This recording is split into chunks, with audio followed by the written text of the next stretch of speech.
Mereka mengiming-imingi khilafah Islamiyah, ternyata khilafah Islamiyah selama 200 tahun tidak pernah berdiri. Makanya masyarakat Demak Bintoro, saya minta jangan mudah percaya kepada orang-orang yang sering menjual nama Islam, nama khilafah Islamiyah, nama Indonesia Bersaya. Cukup dengan ajaran Wali Songo, insya Allah Indonesia makmur. Tidak berani menjelek-jelekan pemerintah yang sah, sudah berani menjelek-jelekan adat budaya kita, sudah berani menjelek-jelekan satu lambang negara kita. Menterinya dijelek-jelekan, istananya didajal-dajal, pemerintahnya diiblis-iblis, menteri agamanya disyaitan-syaitan, istananya didajal-dajal. Ini saudara-saudari gaya daripada orang-orang yang disebut Banu Ubaidillah sejak ada di Mesir dengan di Afrika pada waktu ingin menguasai Mesir dan Afrika dengan cara menfitnah semacam itu, dan ini terjadi di Indonesia. Saya katakan mereka mungkin bisa merampok ada di Mesir, mereka mungkin bisa merampok ada di Afrika, tapi jangan berani-berani di tanah Nusantara, mereka akan busuk di tanah Nusantara.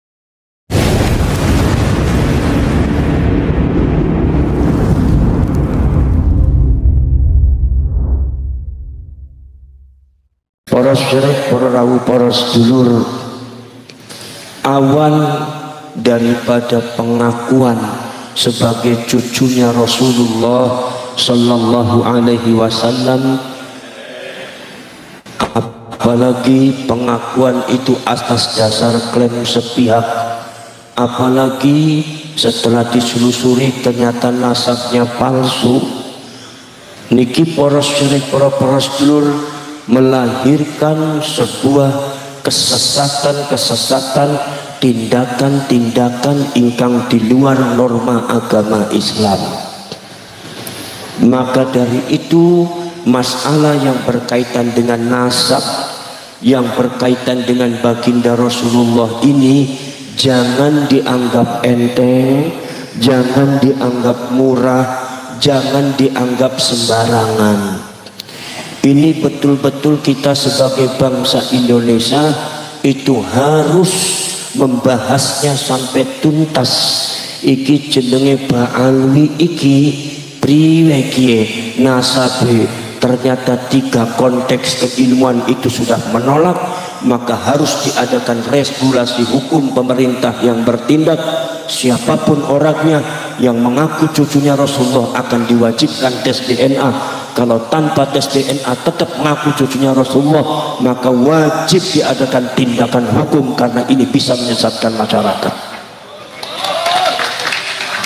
Itu adalah salah satu daripada rekomendasi daripada Rakernas kemarin yang ada di Tangerang, di pesantren ini pun Naiku Kaimaduddin Al-Bandani.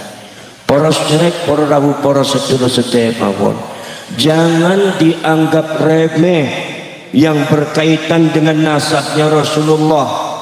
Kalau nasabnya para wali saja mengandung tulah, kalau nasabnya para ulama saja mengandung kualat, apalagi nasabnya baginda Rasul, apalagi nasabnya baginda Rasul, apalagi nasabnya Kanjeng. Ini kadang-kadang ada ulama-ulama yang pengecut, ada kadang-kadang ulama-ulama sing atine boten istiqomah dengan beberapa alasan-alasan sing orang mlebu akal. Mendiko aku ta orang melu-melu ning masalah nasab mah, pembahasan nasab seperti itu bagiku nggak penting. Ini contoh ulama yang munafik, nggak benar, jangan diikut oleh kalian semua. Nasabnya Kanjeng Nabi itu sangat penting, jangan dianggap tidak penting wahai orang Demak, jangan dianggap remeh wahai orang Demak. Sekali memalsukan nasabnya Kanjeng Nabi, Allah akan membelokkan akidahnya menjadi sesat, Allah akan membelokkan syariatnya menjadi sesat, Allah akan membelokkan akhlaknya menjadi sesat, Allah akan membelokkan kehidupan mereka, bukan menjauh, bukan mendekatkan diri kepada Allah, tapi akan menjauhkan mereka semua dari Allah. Kalau mereka semua akan jauh dari Allah, mana mungkin mereka semua akan mendekatkan para muhibbinnya kepada Allah dan kepada Rasulullah. Saudara-saudara sekalian, jangan dianggap tidak penting, saudara-saudara sekalian. Contoh kasusnya adalah Banu Ubaidillah. Banu Ubaidillah bin Ahmad Al-Habib itu hampir sama dengan Banu Ubaidillah bin Ahmad yang ngakunya bin Ahmad Al-Muhajir, yaitu adalah kelompoknya Ba'alwi. Itu dua contoh utama bukti yang ada di dunia ini. Gusti Allah Ta'ala sampun maringi ayatnya secara jelas, wa yurikum ayatihi la'allakum tatafakkarun. Gusti Allah Ta'ala maringi menunjukkan ayat-ayat kepada kalian secara jelas supaya kalian berani berpikir, jangan jadi orang pengecut. Berpikir wahai demak, berpikir panjenengan niku gak ada pikiran, gak ada otak, gak ada akal. Ojo manut mawon panjenengan iki. Mungkin apa mboten? Segala sesuatu bil ilmi. Man arada dunya fa alaihi bil ilmi. Panjenengan kepengen petuntas masalah keduniaan harus dengan ilmu. Wa man arada al akhirah fa alaihi bil ilmi. Panjenengan kepengen tentang masalah akhirat mungkin panjenengan harus dengan ilmu. Faman aradahuma fa alaihi bil ilmi. Pengen apapun Gusti Allah niku patokan tu ilmu, bil ilmi, dengan ilmu. Sebab ilmu niku sifatnya Gusti Allah. Nek kelawan ilmu sudah tertolak, berarti syariat akan menolak. Kalau seumpama ilmu sudah menolak, berarti akidah akan tertolak. Ketika syariat dan akidah tertolak, maka syariat dan akidahnya tidak mungkin menjadi aqidatul mustaqimah, syariatul mustaqimah, tetapi justru bakal menjadi dhalalatul ba'idah. Mereka akan menjadi kelompok-kelompok yang sesat dan menyesatkan umat. Poros derek poros dulur, berawal daripada mereka semua mengaku cucunya Rasulullah secara tidak benar, akhirnya dimanfaatkan nama besar Rasulullah untuk kepentingan mereka pribadi, untuk kebesaran mereka pribadi, untuk mempecundangi masyarakat yang lainnya, untuk meremehkan orang lain, untuk menjatuhkan orang lain. Makanya mulut mereka menjadi kasar, akhlak mereka tidak dekat dengan Rasulullah, tapi lebih mendekati akhlaknya iblis dan akhlaknya dajjal. Mereka tidak akan menjadi orang jujur, tetapi menjadi kadzab, pembohong. Mereka akan menghalalkan fitnah, mereka akan menghalalkan darah antar umat manusia, dan mereka pada akhirnya akan menghalalkan darah sama orang Islam. Saya yakin, seyakin-yakinnya kalau Ba'alwi berkuasa di Indonesia secara politik, mereka yakin siapapun yang tidak mempercayai mereka sebagai cucunya Rasulullah, pasti mereka akan bantai, pasti mereka akan bunuh. Saudara-saudara sekalian, inilah yang terjadi di Mesir, inilah yang terjadi yang ada di Afrika. Panjenengan tahu semua Banu Fatimiyah. Banu Fatimiyah itu adalah sama, bapaknya namanya sama, Ubaidillah. Yang namanya Ubaidillah ini ceritanya banyak dan itu sangat sama, itu wataknya hampir karakternya sama. Makanya betul kata Ki Imaduddin, kalau disebut Ubaidillah yang mana? Kalau disebut Ubaidillah ini mana sosoknya? Saudara-saudara sekalian, Ubaidillah bin Ahmad Al-Habib, Ubaidillah bin Ahmad Al-Mahdi yang menguasai Mesir, saudara-saudara sekalian, dari mulai abad ke-9, abad ke-10 sampai abad ke-12. Mereka datang sebagai seorang, yaitu adalah Syiah. Mereka adalah sebetulnya orang-orang Yahudi, genetikanya genetika Yahudi, tapi mereka mengaku cucunya Rasulullah. Mereka mengaku cucunya Rasulullah di Mesir. Akhirnya doktrin yang berkaitan dengan kehebatan cucunya Rasulullah mulai ditanamkan. Subhanallah, masyarakat Mesir akhirnya didoktrin terus-menerus. Begitu mereka sudah mendapatkan dukungan yang sangat banyak, saudara-saudara sekalian, tiba-tiba kemudian mereka, saudara-saudara sekalian, membuat satu kekuatan ekonomi, membuat satu kekuatan politik, membuat satu kekuatan yang sosial, keagamaan. Begitu sudah dikuasai seluruhnya, ternyata akhirnya mereka merebut kekuasaan tanah yang ada di Mesir, merebut kekuasaan politik yang ada di Afrika, dan pada akhirnya mereka berkuasa menguasai masyarakat Mesir dan Afrika 200 tahun.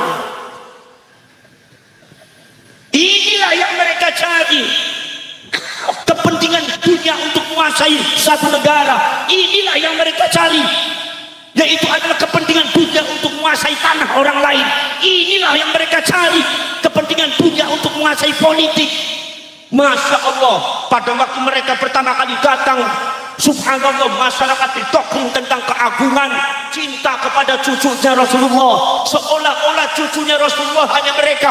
Mereka diajari membenci kepada para ulama, para kiainya. Mereka diajari untuk menghasut pemerintahnya, membenci pemerintahnya, menfitnah pemerintahnya yang sah. Akhirnya pemerintah yang sahnya goyah, kekuatan politik yang ada di Afrika goyah, akhirnya mereka hancurkan, dan pada akhirnya kekuatan pemerintah yang sah yang ada di Mesir, yang ada di Afrika tumbang, yaitu adalah diserang oleh gelombang-gelombang fitnah yang zalim yang dilakukan oleh orang-orang yang mengaku cucunya Rasulullah, padahal mereka genetikanya adalah genetika Yahudi. Ini jangan sampai terjadi di Indonesia. Faham nggak pembuatan? Jangan sampai terjadi di Indonesia. Maka disinilah kalian semua berkumpul, maka disinilah kalian semua berdiri dengan memakai baret merah, Laskar Sabilillah, untuk memberantas mereka semua sebelum di Indonesia dikuasai oleh mereka semua. Saudara-saudara sekalian, subhanallah, ketika mereka sudah berkuasa di Mesir, apa yang terjadi di Mesir? Mereka mengiming-imingi khilafah Islamiyah. Ternyata khilafah Islamiyah selama 200 tahun tidak pernah berdiri. Makanya masyarakat Demak Bintoro, saya minta jangan mudah percaya kepada orang-orang yang sering menjual nama Islam, nama khilafah Islamiyah, nama Indonesia Persalian. Cukup dengan ajaran Wali Songo, insya Allah Indonesia makmur. Saudara-saudara sekalian, kita sudah punya Bhinneka Tunggal Ika, kita sudah punya Pancasila yang sudah teruji, kita sudah punya Undang-Undang Dasar 45 yang sudah teruji, kita sudah punya sejarah yang sangat luar biasa. Tidak usah kita mengadopsi cara-cara orang lain. Sebab apa yang mereka dengungkan khilafah, belum tentu mereka akan mendirikan khilafah. Apa yang mereka dengungkan, mereka bersyariat, itu belum tentu itu adalah qauluhum bi afwahihim, itu adalah ucapan mulut-mulut mereka yang busuk. Kadang-kadang menipu kalian semua supaya dapat dukungan. Nyatanya adalah dibalik itu adalah kepentingan kekuasaan untuk menguasai kita semua. Gak usah kita seperti itu. Jangan terbohongi dengan hal-hal semacam itu. Saudara-saudara sekalian, pada akhirnya apa saudara-saudara sekalian? Subhanallah, pada akhirnya kemudian perjalanan selanjutnya Banu Ubaidillah itu saudara anak cucunya saudara-saudara sekalian, semakin tahun semakin kelihatan buruknya, semakin tahun semakin dibuka oleh Allah Subhanahu wa ta'ala. Mereka tiba-tiba sangat keras memusuhi para ulama, para kiai. Kalau seumpama ada yang mengotak-atik nasab mereka, maka mereka para ulama tersebut langsung disusun, langsung dijemput, langsung dipenjara, langsung dibantai, langsung dibunuh. Siapapun yang tidak percaya kepada nasab mereka langsung dibunuh. Siapapun yang tidak percaya kepada nasab mereka langsung mereka bantai, karena mereka memiliki kekuatan politik. Maka saya yakin seyakinnya itu bisa terjadi kepada kelompoknya Banu Ubaidillah yang ada di Indonesia, yang disebut klan Ba'alwi atau yang dikenal di Mateng Panjenengan Sedaya Habib. Ini kalau mereka berkuasa merebut kekuasaan politik Indonesia, saya yakin siapapun orangnya yang tidak percaya kepada nasabnya Habib pasti mereka akan bunuh. Sebelum itu juga mereka sudah berkoar-koar, siapa yang tidak percaya kepada nasabnya Habib berarti kafir. Berarti kalau kafir secara fikih berarti halal darahnya, boleh dibunuh. Itu gaya-gaya mereka seperti yang ada di Mesir dan seperti yang ada di Afrika. Boleh Anda menang ada di Mesir, boleh Anda bicara ada di Afrika, boleh Anda berkuar ada di daerah Yaman, tapi jangan sekali-kali berjalan di tanah air bumi pertiwi Indonesia. Anda akan busuk di sini. Bosok sampai anak ini. Di sini banyak para wali, di sini banyak para ulama, di sini banyak tetesan darah dan keringatnya para pahlawan yang tidak mungkin dibiarkan oleh Allah Subhanahu wa ta'ala. Leres napa boten? Leres napa boten? Boros derek orang boros sedulur sedaya mawon. Maka dari itu para syekh, para sedulur, maka berawal dari situ saudara-saudara sekalian. Subhanallah, subhanallah, berawal dari situ maka kesesatan itu juga terjadi pada diri Bang Ali. Akidah mereka sudah sesat, syariat mereka kadang-kadang sesat, kadang-kadang akhlak mereka juga tidak karu-karuan. Saudara-saudara sekalian, ada akidah mereka katanya mbah mereka bisa mengatur malaikat Israel. Malaikat Israel diatur. Kulo ngendika teng panjenengan kulo tanglet, menungso ngatur malaikat saged napa mboten? Kulo badhe tanglet teng panjenengan wali songo niku ngatur malaikat saged napa mboten? Jangankan wali songo, Kanjeng Nabi ora bisa ngatur malaikat wong Demak. Jadi kalau sudah ada bakal atau Habib yang mengatakan bahwasanya mbah mereka bisa ngatur malaikat Israel, itu hanya untuk menaikkan branding mbah mereka, seolah-olah mbah mereka lebih daripada yang lainnya, padahal kagak, pembohong besar. Orang bener ini.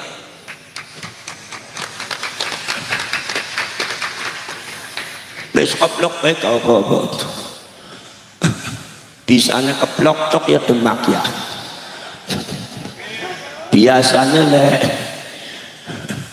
nek teng Buntet itu biasanya nek ono kiai dugih rawuh biasanya ora diperintah ngomong disit, diperintah maem disit biasanya. Kita diperintah ngomong disit. Ini ono kursine loro. Sebenarnya iki diisi wong wedok iki calon bojo nomen nyongo ya. Para syarek para sedulur sedaya iku. Kanjeng Nabi niku mboten saged ngatur malaikat. Subhanallah. Kanjeng Nabi dipun riwayataken bahwa saya nanti pada waktu di akhirat akan datang malaikat Malik.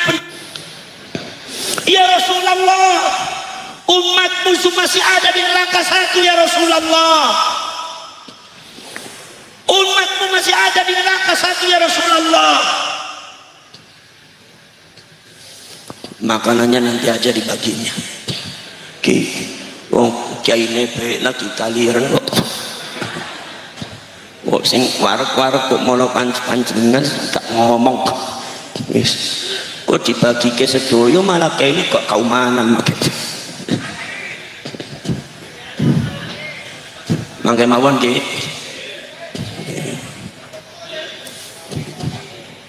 Nggih, mangke mawon. Para syarek para sedulur sedaya mawon niki. Ini para syarek para sedulur sedaya mawon. Malaikat Malik nanti datang kepada Rasulullah, ya Rasulullah, umatnya panjenengan masih ada di neraka ya Rasulullah. Kemudian kata Rasulullah langsung nangis. Ada berapa? Ada satu orang.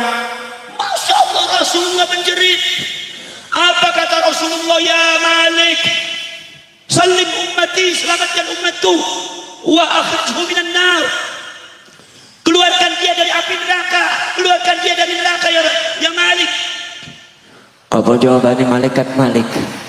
Kata malaikat Malik, ya Rasulullah, selagi itu omongan jenengan kula dereng sakit ngendika napa-napa, saya belum bisa bertindak apa-apa ya Rasulullah, sebab kami adalah malaikat yaf'aluna ma yu'marun, melakukan sesuatu ketika diperintah, melakukan sesuatu yang tidak diperintahkan. Yang Gusti Allah Ta'ala ngendika pasti akan kami lakukan. Tapi kalau itu panjenengan yang bicara ya Rasulullah, mohon maaf ya Rasulullah, belum bisa aku lakukan. Akhirnya Kanjeng Nabi jungkung, Kanjeng Nabi jungkel teng Gusti Allah, sujud nangis supados dipun selamatkan umatnya. Akhirnya Gusti Allah ngendika, ya Malik akhrijhu minan nar wa sallim ummatah, wahai Malik, keluarkan umatnya dan selamatkan umatnya. Begitu perintah dipun Gusti Allah, kemudian malaikat Malik langsung Napa namine malaikat Malik niku langsung mengeluarkan umat Kanjeng Nabi Muhammad saka neraka. Iki malaikat Malik nek Gusti Kanjeng Nabi ngendika, ya Malik tolong keluarkan dari api neraka umat saya. Napa jawab malaikat Malik? Ya Rasulullah, ngapunten Kanjeng Nabi, nek cuma panjenengan sing ngendika kula dereng saged nglampahi. Ini menunjukkan Kanjeng Nabi saja tidak bisa ngatur malaikat. Nopo Malik tingkatane para wali, para ulama. Jadi kalau seumpama ada para habaib mengatakan, oknum habib mengatakan ada mbah saya bisa ngatur malaikat Israil, ini namanya kadzab, pembohong besar. Harus kita bohong, itu orang benar. Gina mboten? Untuk membranding seolah-olah mbah-mbah mereka lebih hebat daripada wali songo, lebih hebat daripada para wali, para ulama semono ning tanah Jawa. Nyuwun sewu, gak ono ceritane busuk, kalian akan busuk di tanah Jawa. Ente membangun kedustaan ada di tanah Jawa, ente membangun kebodohan ada di tanah Jawa, ente membangun kesesatan di tanah Jawa. Bagaimanapun pintarnya Anda, bagaimanapun hebatnya Anda, bagaimanapun sistematisnya Anda semua akan busuk di tanah Jawa.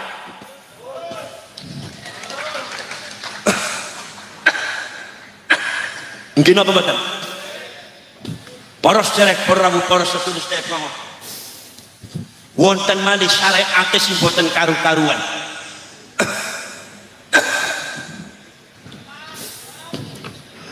Wonten malih syariat sing boten karu-karuan. Syariatnya rusak. Syariatnya rusak, para sepro-pro sedulur. Ada oknum habib yang mengatakan kalau seumpama ada habib yang tidak pernah sholat, yang tidak pernah puasa Ramadan, masih seneng mabok, masih seneng zina, dibiarkan saja, sebab mereka itu akan mendapatkan syafaat dari mbahnya Rasulullah sallallahu alaihi wasallam. Mereka akan dijamin masuk surga tanpa hisab. Menurut panjenengan iki agama leres napa mboten? Akalmu dinggo leres napa mboten?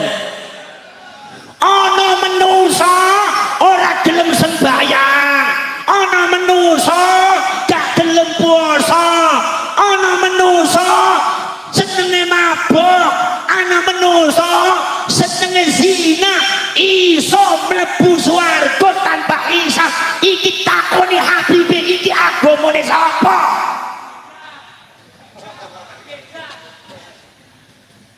Agamane sapa kowe, Pak? Agamane Kanjeng Nabi nopo sanes?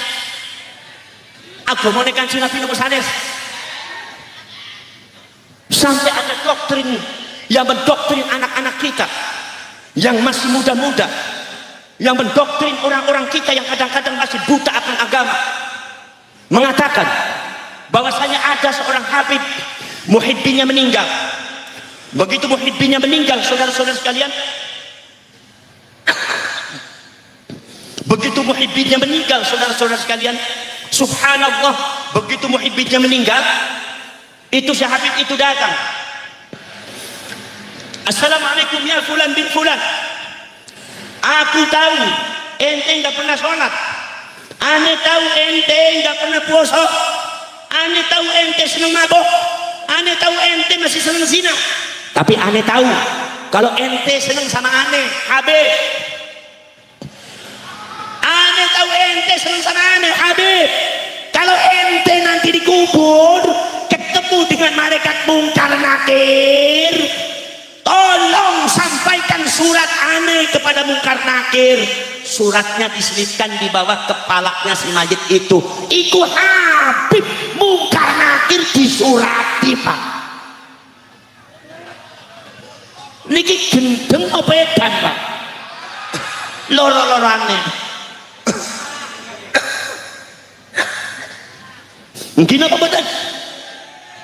Masya Allah, penyesatan yang sangat luar biasa, penyesatan yang sangat luar biasa. kula sareng panjenengan sedaya. Kadang-kadang susah dipun jelaskan dumateng panjenengan sedaya. Subhanallah, para sederek para rawuh para sedulur sedaya mawon. Tolong sampaikan kepada Mungkar Nakir. Ini surat saya dan ente masuklah ke neraka apa ke surga. Ente masuk ke surga tanpa hisab. Ini adalah doktrin secara halus di bawah alam sadar kalian. Artinya sholat tidak penting, puasa tidak penting, berarti mabuk diperbolehkan, zina juga tidak apa-apa. Yang penting mengikuti Habib, pasti masuk surga tanpa hisab. Ini adalah dajjal, orang benar, bertentangan dengan agama Allah yang tidak benar. Kenapa mboten? Ini agama sing ora bener iki. Kenapa mboten? Makanya para sederek para sedulur, jangan mudah terpancing dengan satu ajaran-ajaran sing ora bener. Jangan mudah terpancing terbawa oleh ajaran-ajaran sing boten laras. Kenapa mboten?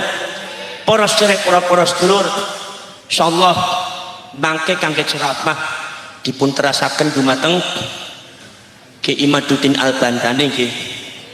Ki Imad kali kula niku jarake tebih. Ki Imad niku yusinipun sekawan dosa 8. Lek kula 54 mun ketinggalan mawon kula niku awet net. Nek tuweke tuwek gering mawon. Nek geringe ketinggal tuwek. Nyatane kula ketinggal. Nek Ki Imad niku sekawan dosa 8 niku taksih kiat-kiaten kina pemboten. Kula niku mung kangge nuhoni napa namine nuhoni janji dumateng panjenengan sedaya nggih kangge supados kula saged barokah panjenengan sedaya.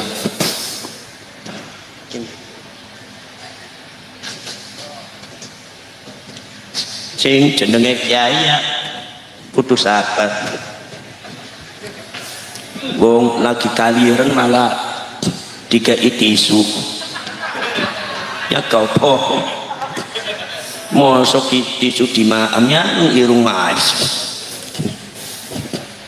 kina pembuatan wis kau poh wong jenenge Kiai NU ya kudu sabar. Kadang-kadang ngaji ya dadi keimam ditinggal turu ya wis biasa mawon. Para sederek, para rawuh, para sedulur, yang penting saya harapkan kepada panjenengan semua, khususnya anggota PWI dan Laskar Sabilillah, mumpung sayanya masih ada, mungkin saya masih sehat. Niki sampean jangan tidak percaya, tapi tidak usah diceritakan. Jangan tidak percaya, tapi tidak usah diceritakan. Bahwa PWI Laskar Sabilillah ini sebetulnya adalah merupakan amanat daripada leluhur. Amanat daripada leluhur, amanat daripada baginda Rasulullah SAW. Sudah saya tangkap isyarahnya sejak zaman dulu. Cuma saya waktu itu tidak paham. Ini maksudnya Kanjeng Rasul nopo, ini maksudnya Mbah Syarif nopo, ini maksudnya keleluhur niku nopo. Ternyata pas ada gonjang ganjing seperti ini saya baru sadar ini maksudnya dan ini sudah waktunya. Maka dari itu panjenengan ini PWI Laskar Sabilillah ini beda dengan Nahdlatul Ulama. Bedanya apa? Bedanya lek NU masih mengandung Pak Ali, lek PWI KNE Pak Ali. Kira pembuatan. Maka dari itu panjenengan sebagai PWI dan Laskar Sabilillah sudah tidak ada teteng aling-aling untuk membela tanah air. Setuju? Sudah tidak boleh ada teteng aling-aling untuk membela leluhur. Membela rakyat, membela bangsa, membela Pancasila, bendera merah putih, membela sejarah. Panjenengan harus lebih tegas daripada yang lainnya, karena panjenengan itu tidak mengandung apa-apa kecuali pribumi. Seluruh anggota PWI dan Laskar Sabilillah adalah pribumi.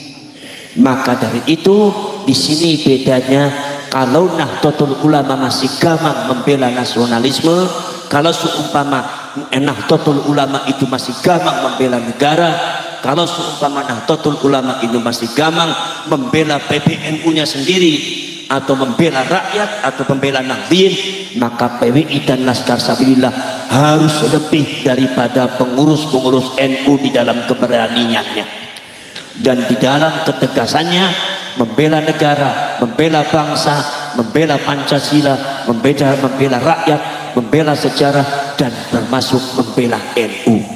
Saudara-saudara sekalian, kenapa saya bicara seperti itu?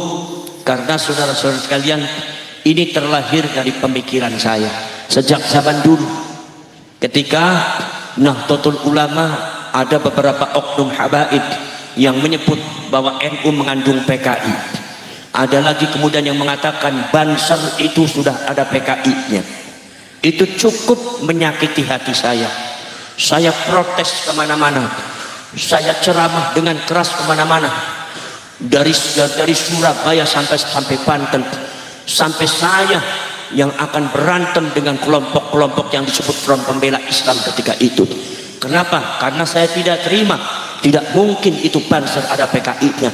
Tidak mungkin NU itu mengandung PKI. Justru NU adalah satu-satunya organisasi yang membubarkan PKI ketika itu sebelum yang lain mampu membubarkannya. Akhirnya kulo protes, tapi tak delok-delok ning aku, ternyata sing protesmu aku dewek tok. Mana dari PBNU-nya tenang-tenang saja, dari Ansornya tenang-tenang saja, dari Bansernya tenang-tenang saja. Padahal menurut saya bahwasanya adanya klaim atau fitnah bahwa NU dan Ansor Bansor itu ada PKI-nya, ini akan menurunkan derajat kepercayaan masyarakat terhadap NU dan Banser. Leres apa buatan? Akan menurunkan pamornya NU dan Banser di depan masyarakat, akan menurunkan harga dirinya. Pada akhirnya orang yang tadinya suka terhadap Banser akhirnya salah paham terhadap Banser. Yang tadinya suka terhadap Nahdlatul Ulama salah paham terhadap Nahdlatul Ulama, dan terbukti sedikit demi sedikit yang namanya daerah-daerah NU itu dihabisi oleh mereka dengan fitnah-fitnah yang sangat keji yang tidak pernah dilawan oleh orang-orang NU. Kalian tahu yang namanya Jakarta, DKI Jakarta zaman dahulu itu adalah Nahdlatul Ulamanya sangat luar biasa, NU-nya sangat luar biasa. Tapi ketika ditebarkan fitnah-fitnah yang sangat tidak bertanggung jawab, ditebarkan fitnah-fitnah yang sangat zalim terhadap Nahdlatul Ulama, pada akhirnya habis kekuatan NU yang ada di DKI Jakarta. NU tidak ada nyalinya, Banser Ansor tidak ada kekuatannya, ke-NU-an apa NU tidak ada kekuatannya di sana. Asbahan bila arwah wasuaran bila ma'an. Satu bentuk yang tidak ada artinya, dan satu kerangka yang tidak ada fungsi, tidak ada faedahnya. Pengurusnya mungkin ada, tetapi kekuatannya tidak ada. Kenapa? Karena masyarakatnya tidak ada satupun yang mau ikut kepada Nahdlatul Ulama. Masyarakatnya tidak ada satupun yang mengapresiasi Banser dan Ansor. Kenapa? Karena ditimbun oleh fitnah-fitnah yang dilakukan oleh oknum-oknum Bang Alwi ketika itu. Nomor dua, saudara-saudara sekalian, merambah kemana? Di antaranya adalah merambah ke Tangerang. Tangerang akhirnya NU-nya habis. Langsung kemudian ke Banten NU-nya mulai habis. Kemudian saudara-saudara sekalian merambah lagi sampai ke Bekasi NU-nya habis. Cikarang NU-nya habis. Rawang yang tadinya pusat daripada Nahdlatul Ulama mulai terkikis. Dan pada akhirnya saudara-saudara sekalian, Tasikmalaya tahun 80. Saya pada waktu itu dengan abah saya sering ke Tasikmalaya, merupakan pusat daripada Nahdlatul Ulama yang ada di Jawa Barat. Yang namanya Tasik itu Jawa Timurnya Jawa Barat. Semua ulama-ulama apresiasinya kepada Nahdlatul Ulama. Tapi karena ditimbun oleh fitnah-fitnah yang bertebaran, fitnah-fitnah tentang ke-NU-an yang zalim, ditimbun oleh fitnah-fitnah yang tidak karuan, itu kekuatan Nahdlatul Ulama Tasik habis, hancur. 90% sekarang kiai dan pesantrennya ikut kepada FPI, ikut kepada Habib, tidak mau ikut kepada NU. Ini menunjukkan kelalaian daripada pengurus NU di dalam menampik dan menampik daripada fitnah-fitnah yang dilakukan oleh oknum-oknum Habib yang tidak benar, tidak pernah dijawab, dibiarkan, dan pada akhirnya merugikan Nahdlatul Ulama. Kekuatan Nahdlatul Ulama semakin terkikis. Saudara-saudara sekalian, bukan itu aja saudara-saudara sekalian, subhanallah, mulai merambah setelah itu saudara-saudara sekalian, mereka membangun kekuatan politik. Mereka membangun kekuatan politik, sudah berani menjelek-jelekan pemerintah yang sah, sudah berani menjelek-jelekan adat budaya kita, sudah berani menjelek-jelekan satu lambang negara kita. Menterinya dijelek-jelekan, istananya didajal-dajal, pemerintahnya diiblis-iblis, menteri agamanya disyaitan-syaitan, istananya didajal-dajal. Ini saudara-saudara gaya daripada orang-orang yang disebut Banu Ubaidillah sejak ada di Mesir dengan di Afrika pada waktu ingin menguasai Mesir dan Afrika dengan cara menfitnah semacam itu, dan ini terjadi di Indonesia. Saya katakan mereka mungkin bisa merampok ada di Mesir, mereka mungkin bisa merampok ada di Afrika, tapi jangan berani-berani di tanah Nusantara, mereka akan busuk di tanah Nusantara. Mungkin apa badan? Mungkin apa badan? Saudara-saudara sekalian, nomor selanjutnya saudara-saudara kalian itu tidak dijawab. Kemudian selanjutnya saudara-saudara sekalian, adanya pemalsuan makam. Ini sudah sangat mengkhawatirkan. Makam-makam palsu, bukan sekedar makam palsu itu menghilangkan sejarah, bukan sekedar makam palsu akan membelokkan sejarah Indonesia. Kita punya generasi, kita punya anak cucu, jangan sampai anak cucu kita kehilangan sejarah. Saudara-saudara sekalian, pada tahun 1935 sebelum Palestina itu ditundukkan oleh golongan Zionis, sebelum tanah Palestina ditundukkan oleh Zionis, mereka itu saudara-saudara sekalian, yang dilakukan oleh mereka itu pertama kali apa? Untuk menguasai tanah Palestina adalah dengan membuat makam palsu. Di sekitar daripada Masjidil Haram itu ada lebih daripada 300 makam palsu, bahkan 3000 di sekitar daripada di Palestina seluruhnya. Saudara-saudara sekalian, makam palsu ditulis ini adalah merupakan makam palsunya leluhur mereka. Tahunnya ditulis tahun sekian, seolah-olah lebih tua daripada leluhur-leluhurnya orang Palestina. Kemudian saudara-saudara sekalian, mereka membuat makam palsu kemana-mana. Setelah itu kemudian setelah membuat makam palsu, mereka mengadakan holy celebration. Holy celebration itu adalah perayaan suci, semacam haul. Subhanallah, kuburan mereka dihias-hias, anak cucunya mereka diagung-agungkan. Mereka mengadakan haul luar biasa, sampai orang Palestina pun pada datang. Akhirnya mereka dipuja-puja. Di sini mengadakan haul mereka, di sini mengadakan haul Yahudi, di sini mengadakan haul Yahudi. Sudah dilakukan bertahun-tahun, akhirnya dilakukan turun-temurun dari generasi ke generasi. Orang tua Palestina pada meninggal semua. Yang tersisa adalah anak cucunya yang tidak tahu menahu tentang sejarah. Mereka tahunya di situ ada makam, dianggapnya asli padahal itu palsu. Mereka mengatakan bahwa itu adalah sejarah asli padahal itu sejarah palsu. Setelah itu kemudian mereka mengklaim daripada tanah, ini adalah tanah leluhur kami. Buktinya ada makam leluhur kami di sini, lebih tua daripada makamnya orang Palestina. Ini adalah tanah leluhur kami, di sini tanah leluhur kami. Dan pada akhirnya secara politik mereka membangun kekuatan, dibantu dengan Inggris, dibantu dengan Amerika, dan pada akhirnya mereka mengklaim seluruh negara Palestina bahwa Palestina adalah milik negara kami, milik leluhur kami, milik leluhur kami, milik sesepuh kami, bukan milik orang Arab. Orang Arab itu adalah numpang, harus ditumpas, harus diusir. Maka terjadilah pengusiran orang-orang Arab Palestina, yaitu dari Palestina.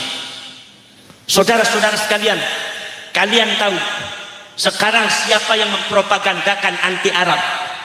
Sampean tahu siapa yang mempropagandakan anti Arab? Kalau anti Arab berarti anti Rasulullah.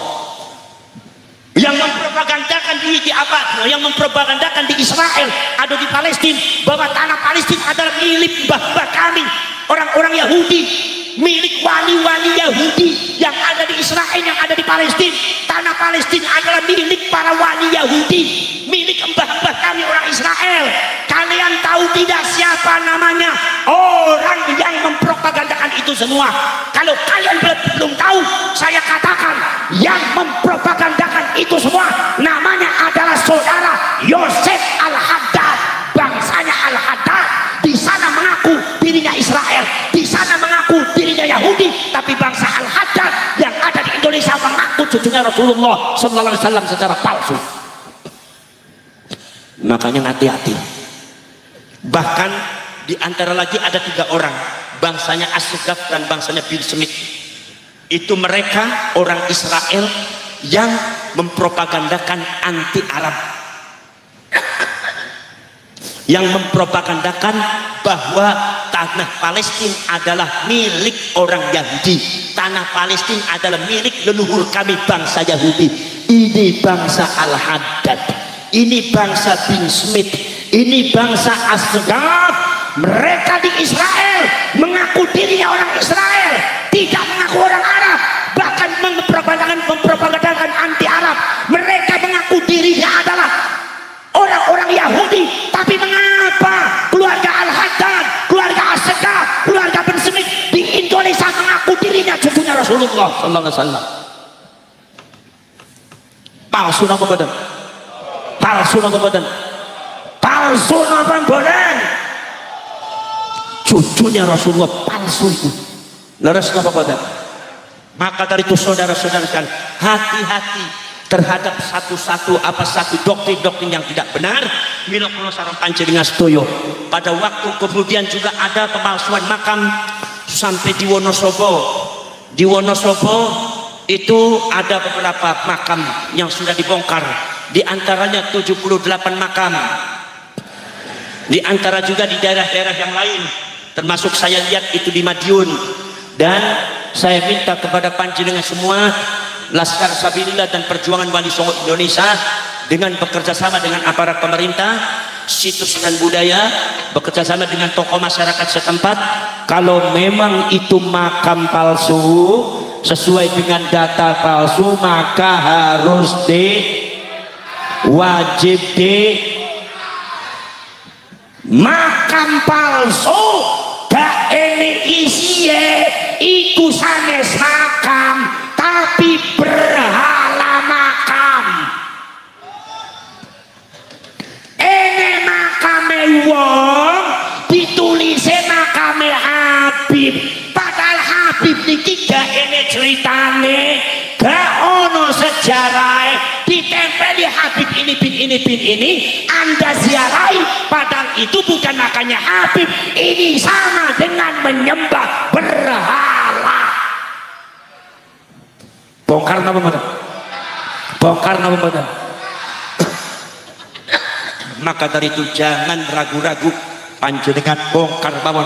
Tapi ingat, disesuaikan dengan aparat pemerintah, disesuaikan dengan situs dan budaya, disesuaikan dengan para data-data yang ada. Jangan sembarang bongkar. Gina pembadan, gina pembadan. Poros dulur, saking kula mungkin sementen mawon cukup kangge pembukaan mawon. Maka insyaallah selajenge badhe dipun terusaken dumateng Ki Imaduddin Al-Bandani nggih. Engko ki hadza wa ufawwidu amri ilallah wallahu basirun bil ibad wallahu al-muwaffiq ila aqwamit thariq. Wassalamu alaikum warahmatullahi wabarakatuh.